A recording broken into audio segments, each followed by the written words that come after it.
Beleza, né, gente? Tá em 9h30, hein? 9h30 agora aqui em Rio Paranaíba. Ó, sexta-feira a gente tem aí o nosso quadro Transformando a Aprendizagem com a Aline, tá? Semana passada ela não veio, mas hoje tá por aqui. Bom dia, Aline. Bom dia, Silvano, bom dia aos ouvintes e bom dia, seguidores. Semana passada estava previsto que eu viria e depois não teve jeito, né? Devido ao trabalho. Aí, ao sorteio do kit de surpresa que eu falei que ia fazer, eu fiz pelo sorteador eletrônico, postei no Instagram. E eu estava programada de falar sobre o Dia dos Professores, né? Que era a véspera do Dia dos Professores. Então vamos falar hoje, né? Que estamos aí no mês de outubro ainda. Primeiramente, eu quero parabenizar, né, todos os professores. A gente sabe que é uma profissão muito importante, profissão que todas as outras profissões passam por elas. Mas eu também quero estender não só para professor ali em sala de aula, né? Eu quero estender para educadores, todas aquelas pessoas que estão envolvidos com a educação, que é ali o professor que está na sala de aula, é o professor que está na biblioteca, é o professor que está ali como eventual, é a direção da escola, né, que é o diretor, o supervisor, aí eu me coloco junto, né, que sou supervisora pedagógica, o vice-diretor, então todos ali estão envolvidos com a educação. E a gente também tem o pessoal da cantina da escola, o pessoal da limpeza, que todos estão ali contribuindo para que a educação aconteça. Então todos esses influenciam e muito na educação. E a educação, assim, para formar indivíduos, né, cidadãos críticos, a formação pessoal, também tem a profissional. Então, assim, parabenizar todos os educadores, todos que estão envolvidos com educação. E aí também tem a área da psicopedagogia, né, que também é dentro da educação, que a gente ali no ato de fazer a intervenção, de ensinar novas habilidades, a gente faz esse papel de ensinar, né, de professor. Então, parabenizar a todos e trazer para os pais hoje a reflexão assim, né, como que você tem olhado o professor do seu filho? Como que tem sido o seu contato com a escola, com as pessoas que lidam com seu filho? Porque os nossos filhos, junto com a gente em casa, né, tá ali junto com o pai, junto com a mãe, no ambiente familiar, ele pode ter, né, alguns comportamentos, mas lá no ambiente escolar pode mudar um pouquinho, é porque mudou o ambiente, tá com pessoas diferentes, tá ali com os coleguinhas, com seus pares, então assim, ela tem alguns comportamentos que ele não vai ter em casa, porque ele não tá com os coleguinhas, né?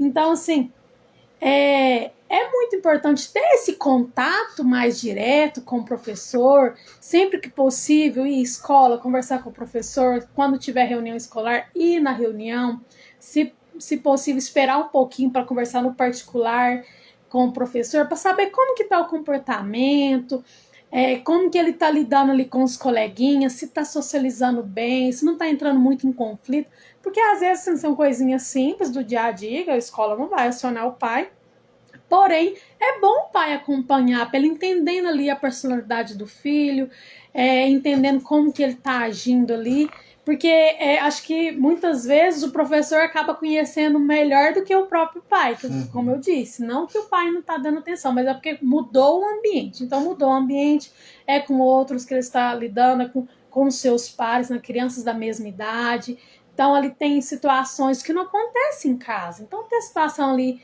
de brincar, a situação de fazer um trabalho junto, aí você vai percebendo ali que você vai moldando, né, se ele é mais assim pro lado de líder, se ele ou não, se ele aceita tudo, se ele tá aprendendo a lidar, expor a opinião, como eu já sempre falei, a gente tem que ensinar eles a serem analistas de situação, analisar, procurar entender, validar suas emoções, então é ali na escola que eles vão ter essa oportunidade, então é bom a gente acompanhar de perto como que ele tá lidando com algumas brincadeiras, algumas atividades em grupo, para saber se ele tá aprendendo a colocar sua opinião para fora, né? Contar para o outro sua opinião respeitosamente também, né? Não achar que é o dono da verdade. Você vai desenvolvendo desde pequenininho. E é bom que a gente vá acompanhando, vá perguntando aos professores, vá conversando com eles, com eles sobre o dia a dia da escola, procurando entender, questionando. O que aconteceu? E o que você fez? O que você fez a partir disso?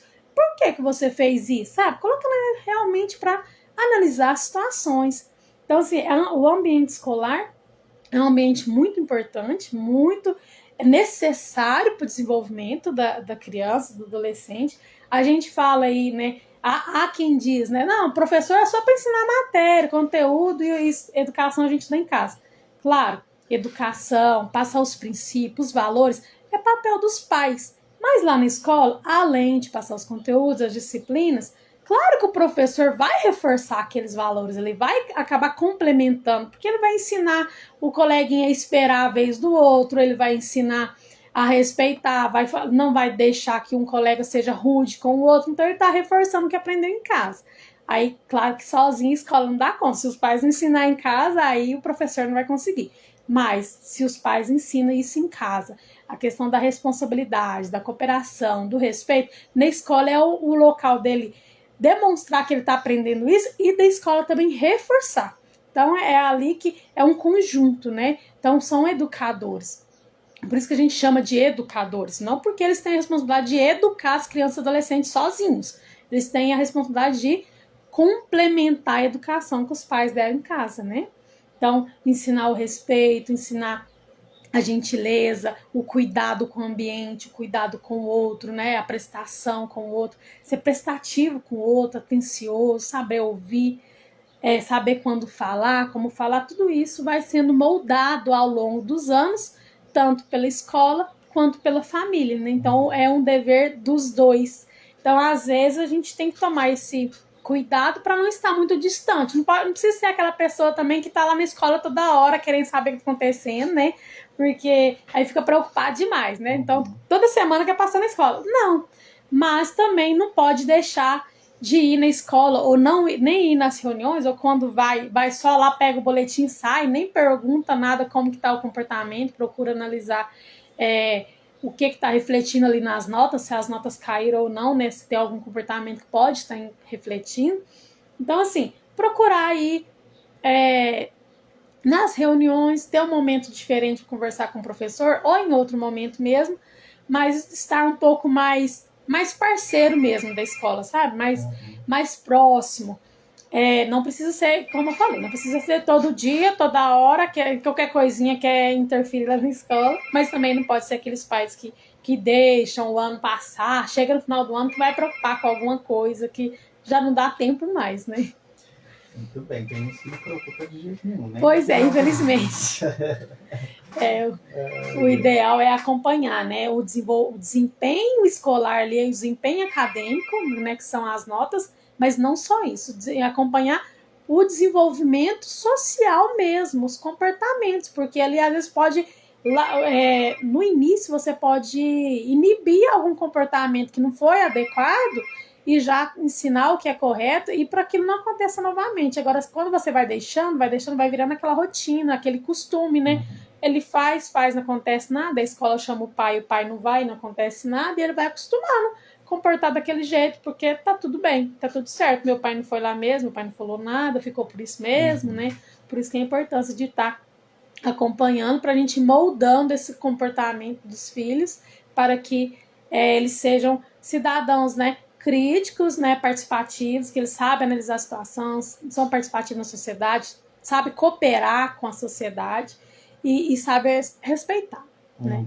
Como até todo. Mesmo depois, quando chegar aí na fase adulta, né, ele ter condições de questionar, né, de exercer aí o seu direito de se expressar em determinados assuntos e não ser aquele... A gente costuma dizer Maria vai para as outras, isso, né? Verdade, é isso que eu estou dizendo, porque senão vai sendo aquela pessoa que cresce sempre assim, o outro fala, eu aceito, o outro fala, eu aceito, o outro fala, e eu nunca sei colocar a minha opinião, mesmo que a minha opinião não for aceita depois, mas eu coloquei a minha opinião, né? Nunca sabe, não desenvolve essa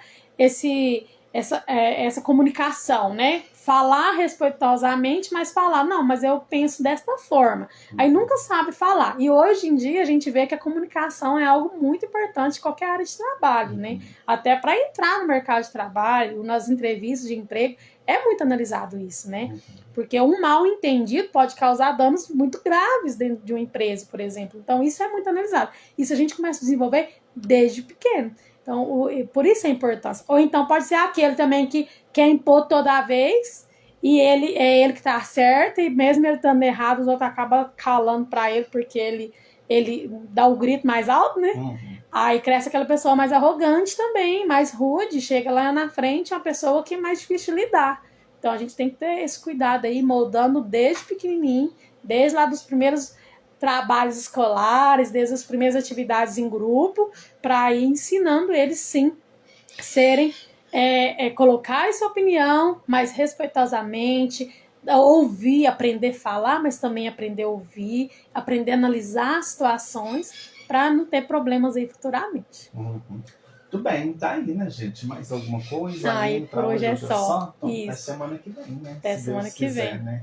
Tá aí, né, gente? Então, agora já são 9 horas e 41 minutos. Eu vou fazer. Deixa eu ver o que eu vou fazer aqui.